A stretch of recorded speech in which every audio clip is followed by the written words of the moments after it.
In this section, we will learn about different data types in Python.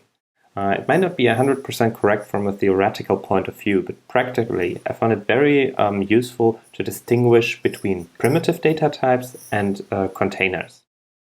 Primitive data types we will learn about are integers, so whole numbers, floats, numbers with decimal points, strings, which could somehow be considered to be words, and Boolean values.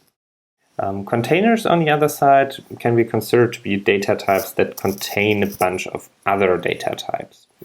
Here we will learn about lists and tuples, we will learn about dictionaries, and we will learn about sets. Why is it important to know about these different data types in Python? The fact is that the operators we have already encountered work differently on different data types. So intuitively, it makes a lot of sense that if you add up two integers, you get the sum of these integers.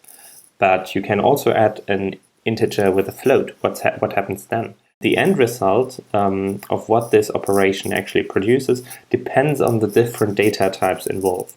And therefore, it is very important to know what the basic data types in Python are and how they interact with each other. The data types you will learn about here are basically all that you know, except maybe classes. But classes are somehow intricate and we will learn about in the next section. But for now, if you know about these data types here, you're actually well set to continue.